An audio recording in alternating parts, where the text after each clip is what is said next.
Something funky. So let me just tell y'all, I'm very excited to be here.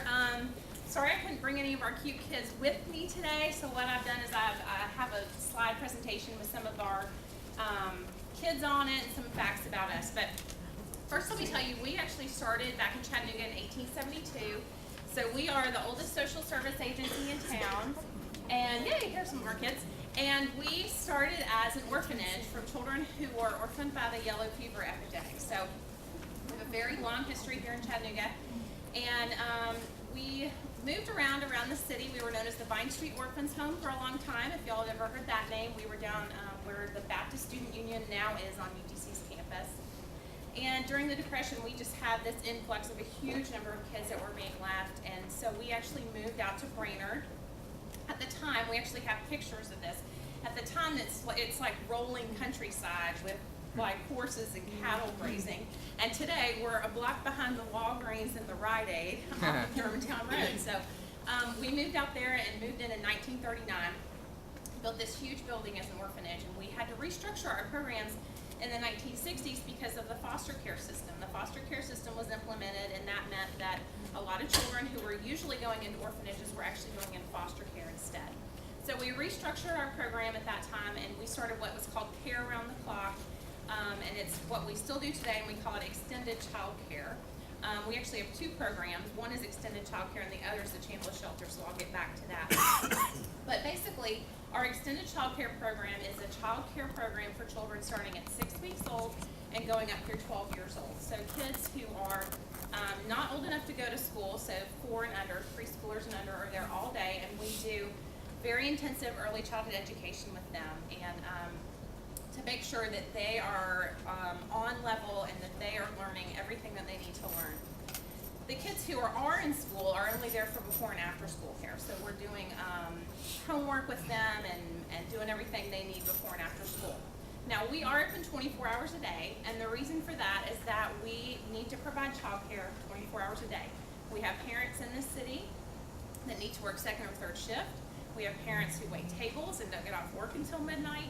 And so there's a need for us to be open. We have parents that work retail and need to work on Saturdays and Sundays. And so what we need to do is provide childcare so that those parents can work or stay in school. It is a requirement that our parents who use our program are either in school or working. And that's just so that we make sure that these families are also doing what they can to support their families. We charge parents only according to their income. So it's all based on the parents' ability to pay. And so that's how we are able to meet the needs of some of our lower income families in the city, because we're only charging them a fraction of what it costs us to take care of their children. We figured it out once. We're probably only charging them about 20% of what our cost is for childcare. But the reason we do that is because we know that there are families in this city, hardworking single moms, that are doing everything they can to make ends meet. But paying for childcare is expensive. How many of y'all have ever paid for childcare? Okay, how many of you think it's expensive? Probably the same number of hands. You can easily pay $200 a week for childcare.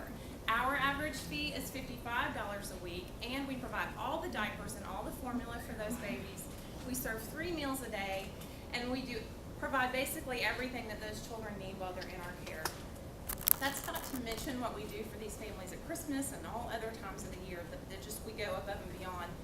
But what we say we do is that, and that's because it's important to us to make sure that when these children are with us, they are getting everything they need. We know a lot of these parents are stretched very thin, and so when they go home, we want their parents to know they've been fed, they've been educated, they have a clean diaper on, and they're ready for whatever the next step is. And that's why that early childhood education piece is so important to us, because 80% of our kids are living at or below the poverty level, and that is what makes them at risk to fail in school. And we know that it's such an important thing to make sure that these kids are getting that quality early childhood education, so that when they enter kindergarten, they're entering at the exact same level as any other child whose parents were able to pay the $200 a week to go to preschool somewhere else. So that's our big goal for these kids, is to make sure that they're ready for school and that they can succeed, and that we're supporting these families by being able to give them everything their children need so that they can go to work and stay in school.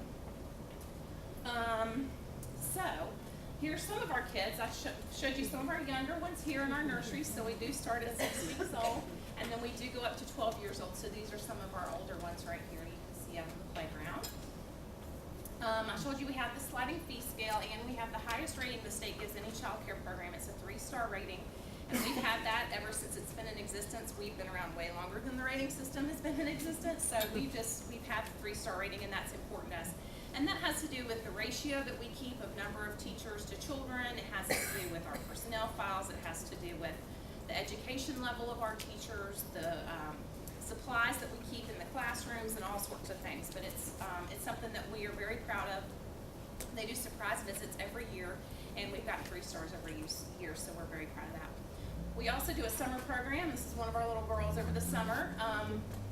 And what we do is we have a lot more children that come in the summer because a single mom that may get off work at 5 o'clock, leave her child at home from when they get home from school to when she gets home from work.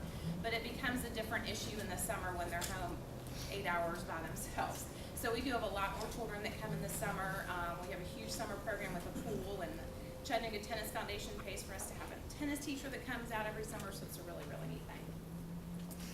The other side of our program is actually the Chambliss Shelter, and it is completely separate, and that's why our name is so long and gets so confusing, so I apologize.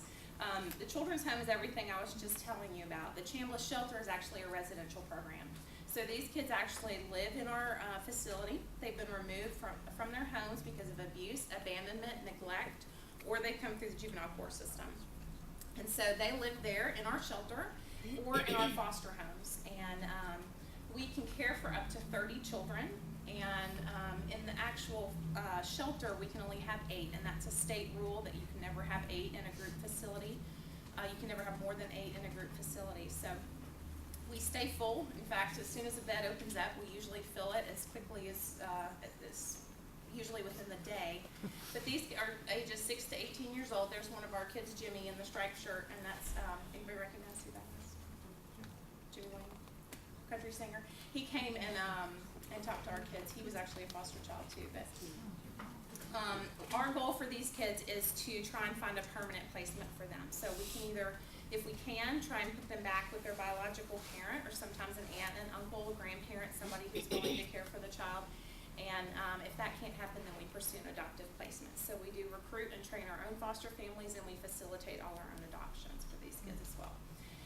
It's hard for me to show you pictures of these kids because there's a lot of stuff with confidentiality, so I've had to pick and choose here. But this is actually one of our foster families, and one of those girls is a foster child, and one is their biological child. And this is the group. They went out bowling one day, and that's them at Lake Winnie. Lake Winnie lets us come for free every year, so you're right. We also have we have dress-up centers in all of our classrooms. We have 5 off-site centers, and they're basically child care centers, just like the Children's Home main campus. They're not open 24 hours, but they're in low-income neighborhoods throughout the city to help serve those families that need help.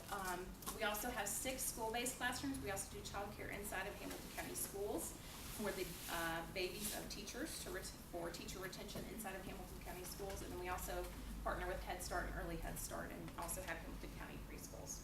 And I'm going to brush over this because I know my time is almost up, but basically we have a network of child care centers. So all our off-site child care centers are on the right, and all of our school-based programs are on the left. Basically, the reason I show you that is to say that on any given day, we have responsibility for almost 700 at-risk children.